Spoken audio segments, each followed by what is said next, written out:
சைரா என் உயிரின் உயிரானவர்களே, பிரார்த்தனைக்கு மிக முக்கியத்துவம் நாம கொடுக்கணும்.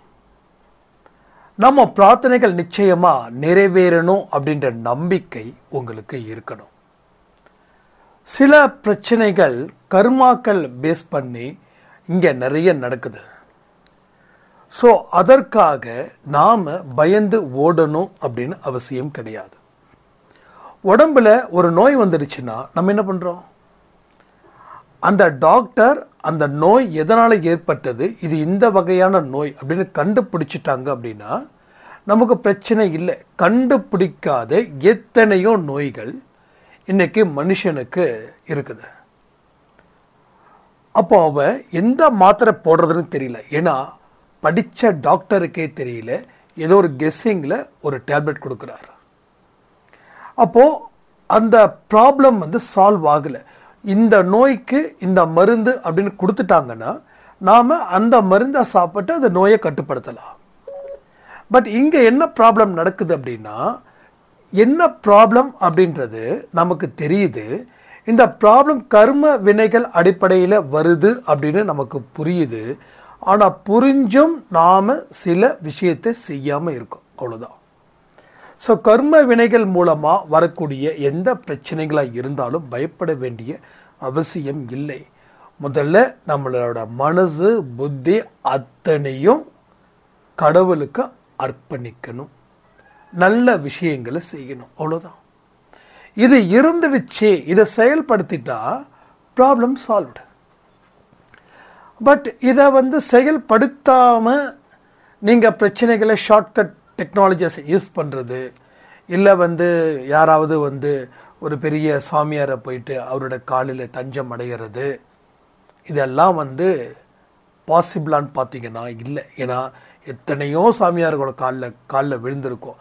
ஆனால் நமக்கு பசி வந்தால் நாம் தான் சாப்பிடணும்னு நினச்சிக்கோங்க. எனக்கு பசி வந்துச்சுன்னா இவர் சாப்பிட்டா அவர் சாப்பிட்டா சரியாயிடும் அப்படின்னு நினச்சா பசி சரியாயிடுமா? இப்போ நான் இந்த ஆடியோ ரெக்கார்ட் பண்ணும்போது கரெக்டாக 1:15 செம்ம பசி. ஏன்னா மார்னிங் கூட சாப்பிடல. இப்போ நான் பசிக்குது சொல்கிறேன். இங்கே இருக்கிற அக்காவோ தங்கச்சியோ இல்லை அம்மாக்களோ யாரோ ஒருத்தவங்க, தம்பி நீ சாப்பிடாத, நான் சாப்பிட்டுக்கிறேன், நான் சாப்பிட்டா உனக்கு பசி போயிடும் அப்படின்னு யாராவது சொன்னாங்கன்னா அப்போ நம்ம பிரச்சனைகளை தீர்ப்பதற்கு நாம் தயாராக வேண்டாம், ஏதாவது சாமியார் இருந்தால் போதும் அப்படின்னு நினைக்கிற மாதிரி. ஸோ நீங்கள் இறங்கி பிரச்சனைகளை சமாளிக்கும் போது தான், சவால்களை எதிர்கொள்ளும் போது தான் உங்கள் ப்ராப்ளம் அப்படின்றது 100% தீர்க்கப்படும், இல்லை என்றால் தீர்க்கப்படாது. ஸோ அதனால தான் நம்ம சொல்கிறோம் ப்ரேயர்ஸ் அதிகமாக நம்ம எடுக்கணும். அந்த ப்ரேயர்ஸ் எப்படி இருக்கணும்னா பாசிட்டிவ் வேர்ட்ஸ் ஜாஸ்தி இருக்கணும். ஃபார் எக்ஸாம்பிள், சிம்பிளான ஒரு எக்ஸாம்பிள் சொல்கிறேன். 2 பசங்க கோயிலில் போயிட்டு சாமி கும்பிட்றாங்க, அவங்களுக்கு எக்ஸாம். அதில் ஒருத்தர் என்ன பண்ணால், கடவுளே நான் ஃபெயில் ஆகிடக்கூடாது அப்படின்னா.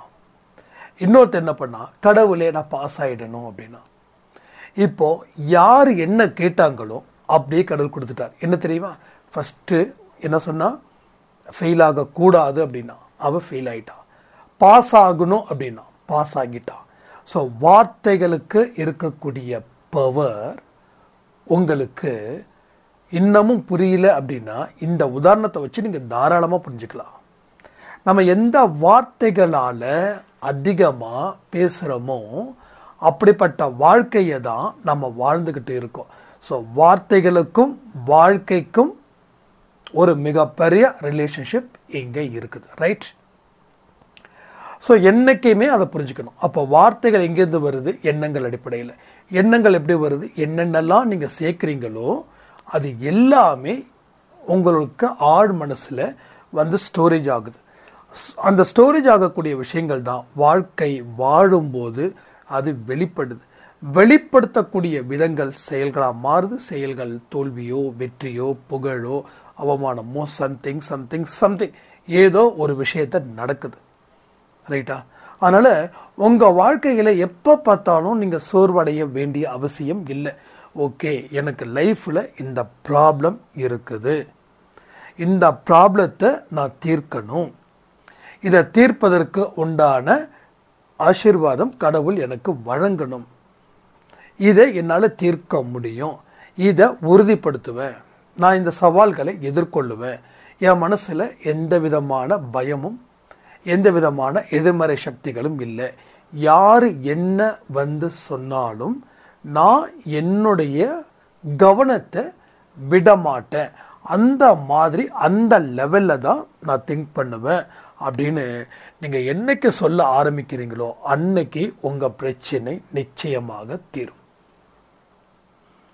ஆனால் ப்ராப்ளத்தை பார்த்து பயந்து ஓடி கடவுளே எப்போ நீ பிரச்சனையை தீர்ப்ப அப்படின்னு சொல்லி வீட்டுக்குள்ளே கதவை லாக் பண்ணி உட்காந்துக்கிட்டு பூஜை பண்ணிக்கிட்டு இருந்தால் நீங்கள் பூஜை பண்ணிக்கிட்டு தான் இருக்கணுமே தவிர பிரச்சனைகள் தீராது. ஸோ ப்ராப்ளத்தை ஃபேஸ் பண்ணுறதுக்கு ஒரு போல்ட்னஸ் வேணும்.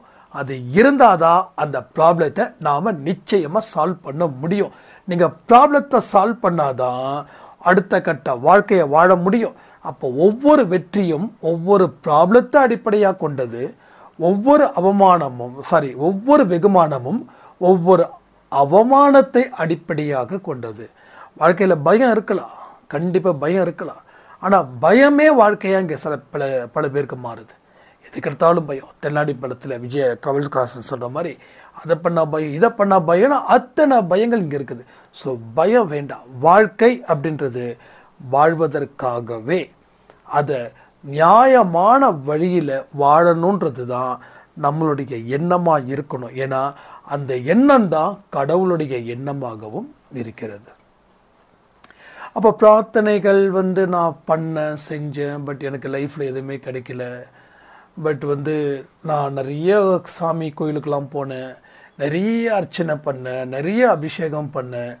பட் பெரிய உங்கள் காலிலெல்லாம் நான் விழுந்து கும்பிட்டேன். But result 0. இதை நிறைய பேர் என்கிட்ட சொல்லியிருக்காங்க, எக்கச்சக்கமான பேர் சொல்லியிருக்காங்க. பட் கோயிலுக்கு போனால் பிரச்சனை தீர்ந்துருமா? அப்போ அந்த பிரச்சனைகளை தீர்ப்பதற்கு உண்டான அறிவு வேண்டாமா? ஒன்றும் இல்லை. நான் ஒரு எக்ஸாம் எழுத போகிறேன், அந்த எக்ஸாமுக்கு நான் படிக்க வேண்டாமா? படிப்புக்கு உண்டான தெய்வம் யார்? சரஸ்வதி. அப்போ அந்த சரஸ்வதி அம்மனை நான் வணங்கிட்டா சரஸ்வதி அம்மன் கொடுக்கக்கூடிய அந்த கோயிலில் கொடுக்கக்கூடிய குங்குமத்தை என் நெத்தியில் வச்சுக்கிட்டு வரக்கூடிய அத்தனை கேள்விகளையும் என்னால் பர்ஃபெக்டாக அட்டென்ட் பண்ண முடியும் அப்படின்னு நம்பிக்கையோடு போனால் என்னை விட ஒரு முட்டாள் உலகத்தில் இல்லை. நீ கடவுளை வணங்கு, வேண்டான்னு சொல்லலை. நல்ல புத்தியை கொடு, படிக்கிறதுக்கு உண்டான மனித கொடுன்னு கேளு. அதை தான் நீ கேட்கணும். நான் பாஸ் ஆகணும் அப்படின்னு கேட்கக்கூடாது. அப்போ சரஸ்வதி அம்மாவை உட்காந்து எக்ஸாம் எழுதுவாங்க. அப்போது முயற்சி செய்வதற்கு முன்னாடி கடவுள் நம்பிக்கை வேண்டும், கடவுளை வணங்க வேண்டும், பிரார்த்தனை செய்ய வேண்டும். ஓகேவா? அதுதான் முதல் ஸ்டேஜ். அடுத்தது ஒவ்வொன்றும் உங்களுடைய உழைப்பினால் முயற்சியினால் இருக்கணும். ஸோ திரும்ப சொல்கிற, முடிவை எதிர்பார்த்து செயல் புரியக்கூடாது. ஏன்னா இன்னைக்கு மனுஷன் வாழ்க்கையில் தோற்று போனதுக்கு காரணம் என்ன தெரியுமா? ஒன்றும் இல்லை. ஒரு 40-45 இயர்ஸ் இருக்கும். அவர் பேர் அர்ஜுன் நினைக்கிறேன். பட் அவர் இங்கே நல்ல ஸ்கில்டு, பக்கா ஸ்கில்டு, அதில் சந்தேகமே இல்லை. நிறைய விஷயத்த பேசுகிறாங்க, நல்ல இது பண்ணுறாங்க, எல்லாமே பர்ஃபெக்டாக இது பண்ணுறாங்க, கேட்குறாங்க. பட் ஃபைனலாக அவர் இப்போ வரைக்கும் லைஃப்பில் ஒரு செட்டில் அப்படின்ற ஆகவே இல்லை. என்ன ஒரு விஷயம் அப்படின்னா, ஒவ்வொரு ஜாபும் போகிறாரு, சேல்ரி பார்க்குறாரு, ஒர்க் பண்ணுறாரு, மறுபடியும் வேறு கம்பெனிக்கு ட்ரை பண்ணுறாரு, அங்கே போகிறாரு, அங்கே ஒர்க் பண்ணுறாரு. இப்படியே போய் கடைசியில் 45 அந்த 45ல் அவர் மறுபடியும் அந்த மாதிரி வேலைக்கு அந்த ஏஜ் பார் ஆகிடுச்சின்னு சொல்லி இப்போது ஒரு ஏடிஎம்மில் செக்யூரிட்டி வேலை பார்க்குறாங்க. நான் செக்யூரிட்டி வேலை தப்புன்னு சொல்லலை, ரைட்டா? செக்யூரிட்டி வேலை தப்புன்னு சொல்லலை. பட் கிட்டத்தட்ட 15 வருஷம் என்ன பண்ணாங்க? அப்போ கடமையை எதிர்பார்த்து இங்கே சேலரி அதிகமாக இருக்குமா, அங்கே சேலரி அதிகமாக இருக்குமா அப்படின்னு யோசிச்சு வாழ்க்கையில் தோத்து போனவங்க ஜாஸ்தி. வாழ்க்கையில் பேரு வாங்காமலே இந்த உலகத்தை விட்டு போனவங்க, கடனை மட்டும் இந்த உலகத்தை வச்சுக்கிட்டு போனவங்க, ஸோ குழந்தைங்களுக்கு சரியான அறிவையும் எதிர்காலத்தையும் அமைத்து கொடுக்காமல் போனவர்கள் ஜாஸ்தியா இல்லையா? அப்போ நம்ம என்ன பண்ணணும்? நாம் இஸ் அ ரோல் மாடலாக நமக்கு இருக்கணும். நம்ம கண்டது, கேட்டது, நினச்சது எதெல்லாம் நல்ல விஷயங்கள் இருக்கோ அத்தனையும் உங்களுடைய ஆழ் மனசில் கொண்டு வந்து அங்கே இருந்து லைஃப்பை நீங்கள் ஸ்டார்ட் பண்ணும்போது உங்கள் வாழ்க்கையில் எவ்வளவு பெரிய முக்கியத்துவம் வரும் தெரியுமா? ஸோ இதெல்லாம் தான் நாம் செய்யணும். இதை செய்யும்போது தான் கடவுளுடைய அற்புத சக்தியை, கடவுளுடைய வார்த்தைகளை நாம் அள்ளவும் முடியும், வாழ்க்கையை வாழவும் முடியும். பல சந்தர்ப்பங்களில் நமக்கு பலவிதமான பயனுள்ள வழியிலையும் சாய்ப்பா நமக்கு நிறைய விஷயங்களை அமைத்து தருவார்கள். ஓகேவா? ஸோ இதை தான் நம்ம புரிஞ்சுக்கணும். அப்போ பிரார்த்தனைகள் எப்படி இருக்கணும் அப்படின்றத நம்ம சொல்லியிருக்கோம். பிரார்த்தனை எதை பேஸ் பண்ணி இருக்கணும்னு சொல்லியிருக்கோம். கடவுள் எந்த ஒரு வேலையையும் செய்யாமல் சும்மா இருந்தால் கடவுள் யாருக்கும் எந்த விதமான அற்புதத்தையும் தரமாட்டார் அப்படின்றதையும் ரொம்ப தெளிவாக சொல்லியிருக்கோம். ஸோ செய்ய வேண்டிய விஷயங்கள் ஏராளமாக இருக்குது, அதை செய்யுங்கன்னு சொல்லி இந்த பதிவை நான் முடிக்கிறேன். ஜெய் சாய்ராம்.